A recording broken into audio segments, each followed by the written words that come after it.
Goeienaand broers en susters, baie welkom by ons vierde aand van ons Pinksterreeks Ontwrig die Oneenigheid. Ons lees vanaand en môre aand uit die brief aan die Kolossense, maar voordat ons dit doen, kom ons raak rustig en kom ons bid saam. O Heilige Gees, dit is vir ons hierdie week so 'n voorreg om u koms en u teenwoordigheid en u nabyheid te vier. Here, ons besef u is besig om met ons op pad te stap, veral hierdie week, maar ook reg deur ons hele lewe, om ons heilig te maak, en om ons liefdevol te maak, en om vir ons nederigheid te gee. Ons vra daarom in afhanklikheid van u, dat die vanaand se skriflesing ook vir ons oop sal breek. Ons bid dit in die naam van Jesus. Amen. Ons lees vanaand uit Kolossense 3 en ons lees vers 4 tot by vers 11. Wanneer Christus verskyn, hy wat julle lewe is, sal julle ook saam met hom in heerlikheid verskyn. Daar moet julle daardie deel van julle wat op die aardse gerig is doodmaak, onsedelikheid, onreinheid, welis en slegte begeertes, en ook gierigheid wat afgodediens is. As gevolg van sulke dinge kom die toorn van God oor die seuns van ongehoorsaamheid. Ook julle het vroeër daaraan meegedoen, toe julle nog onder hulle geleef het, maar raak ook julle van al hierdie dinge ontslae: woede, driftigheid, kwaadwilligheid, lastering en onwelvoeglike taal wat uit julle mond kom. Moenie vir mekaar lieg nie, aangesien julle die ou mens en sy gewoontes uitgetrek het, en die nuwe mens aangetrek het, wat tot volle kennis en na die beeld van sy skepper vernuwe word. By die nuwe mens is daar nie onderskeidings, soos Griek of Jood, besnedene of onbesnedene, barbaar of skitier, slaaf of vry persoon nie, maar Christus is alles en in almal. Ons lees net tot sover, mag die Here elkeen seën wat die woord hoor, en ook daaraan gehoor gee. Vanaand se leidende vraag, soos elke aand van die week, is watter gevare bedreig ons van binne? Baie van ons ken die storie van die Trojaanse perd. Volgens die legende was Griekeland besig om oorlog te voer teen Troje en besig om te verloor. Hulle het die stad na bewering vir 10 jaar lank beleer sonder sukses. En eendag bou die Grieke 'n yslike houtperd waarin hulle soldate weggesteek het. Toe maak die inwoners van die stad self die hekke oop en laat die Griekse soldate onwetend in. Ons het die afgelope 3 aande daar gedink oor die vernuwende werk van die Heilige Gees. Die Gees maak ons liefdevol, die Gees maak ons heilig, die Gees hou ons nederig. So hoekom is dit dan dat mense in ons gemeenskap en in ons land sukkel om saam te lewe? Uit die Trojaanse oogpunt was die groot tragedie van die houtperd dat die Grieke eintlik swak was. Die Grieke kon nie hulle geluk glo nie, maar vir die Trojane was dit 'n slagting.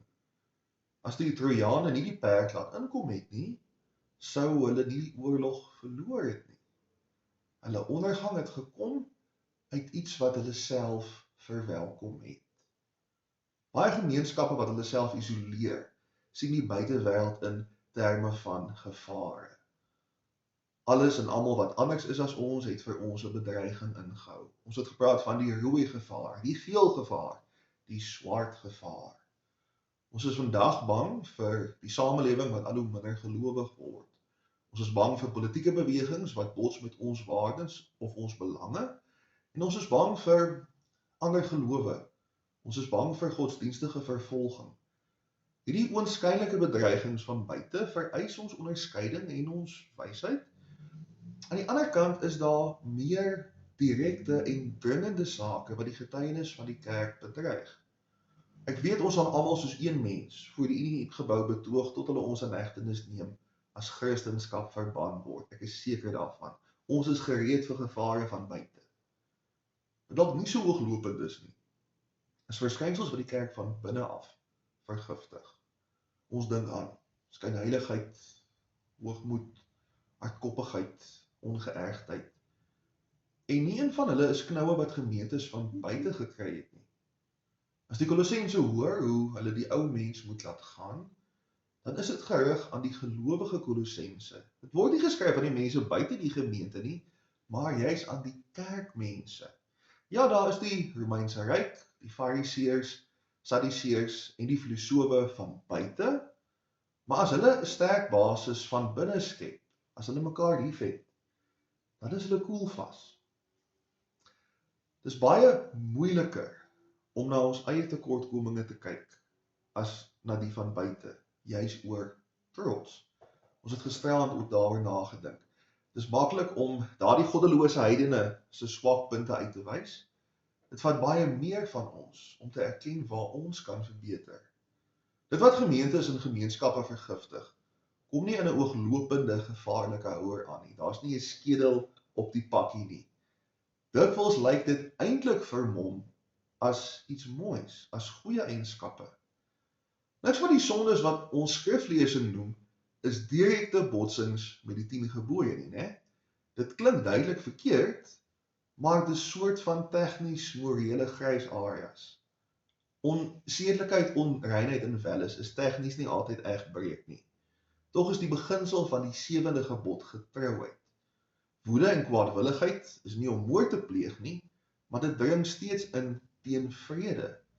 Leuns is nie net om vals te getuig in die hof nie, maar dit breek af aan ons eerlikheid en aan ons betroubaarheid, en so kan ons aangaan en aangaan. Vandag is verbruikerskap 'n baie groot ewel in die moderne kerk. Ek wil hê my geloof moet my bevredig eerder as wat ek die Here dien. As ek nie van die gitaar en die erediens hou nie, dan loop ek weg uit protes en ek kom nooit weer terug nie. Materialisme kan maklik as dankbaarheid vermom word. Hoe gaan dit met jou? Nee, baie geseënd, dankie. Hoe is jy geseënd? Ek het baie geld, sommer baie geld. Watter ander seëninge het jy? Ek het baie aandele. Stilte in die gesig van onreg is 'n gevaar van binne en ek is baie skuldig hieraan. Ons wil graag die vrede bewaar, ons wil graag wys en stemmig wees. Maar stilte in die aangesig van boosheid is eintlik medepligtigheid. En hoef ek regtig enigiets te sê oor die frase kulturele bewaring? Ek het 'n oom ontmoet jare gelede voordat ek georden is. En hy het sonder dat ek hom daaroor uitgevra het gesê hy is nie rassisties nie. Hy glo net in kulturele bewaring en vrye assosiasie.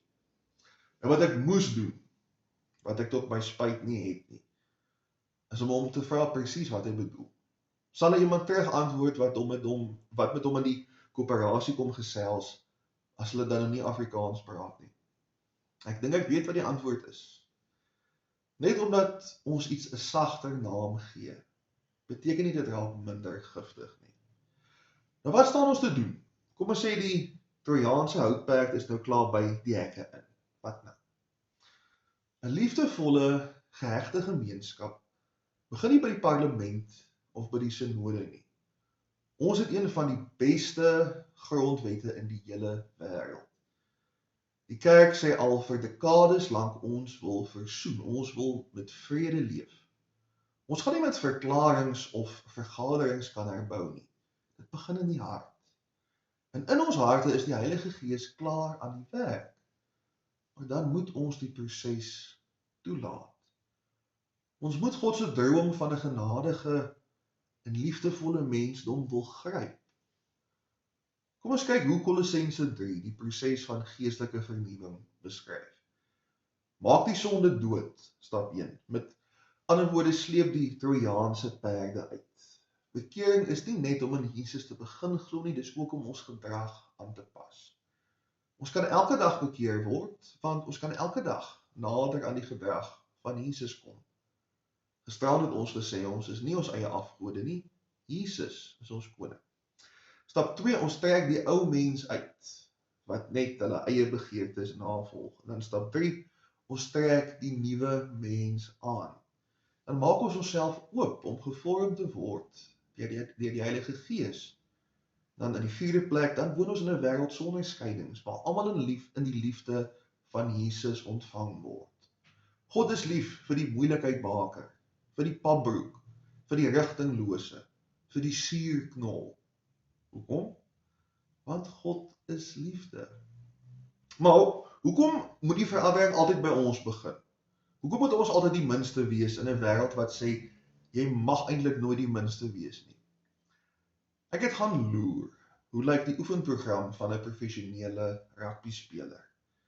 Hierdie mense oefen gewoonlik 5 dae 'n week vir 4 tot 6 ure, plus nog die wedstryd op Saterdag. En hulle oefen spoed, fiksheid, krag, radsheid en vaardighede.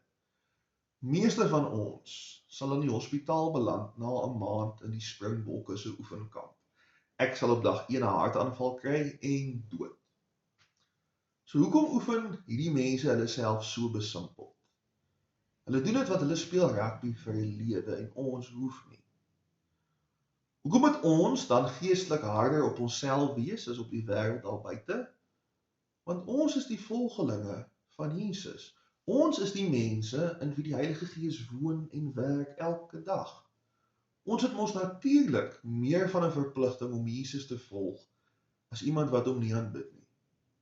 Ek kan nie in beheer wees van wat mense wat hulle mes in het vir my doen of sê nie. Maar ek kan seker maak dat sover dit my betref, my kant skoon is, en ek kan verseker dat ek ten minste dit vir hulle makliker maak om vir my lief te wees, want ek self het hulle lief. Watter gevaar bedreig ons van binne? Vrees vir die onbekende, gemak met die wreedheid van die wêreld, kompetisie, die eie ek. Daar is soveel Trojaanse perde in die kerk, soos wat daar sondes is. Maar die mure staan nog. Soos wat ons gevorm word, wys die Heilige Gees vir ons watter perde om uit te sleep. Ons doen dit nie op ons eie nie, want die Here werk in elkeen van ons.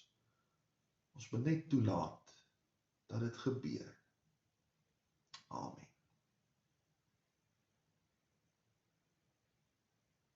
Ons almagtige en wonderlike Here, ons wil vanaand bely,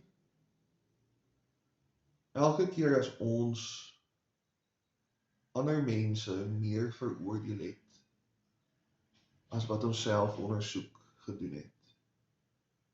Here, ons bely vanaand elke keer wat ons die las van vrede en van versoening op die ander party geplaas het en onrealistiese verwagtinge van hulle gehad het. Here, help ons om eers by onsself te begin en help ons om deur U Gees te besef waaraan daar nog gewerk moet word. Baie dankie dat U ons gemeente bewaar, U ons as geloofsgemeenskap bewaar en dat U in beheer is van U wêreldwye kerk. Help ons om mekaar te vind en help ons om ook uit te leef wat ons bely. Amen.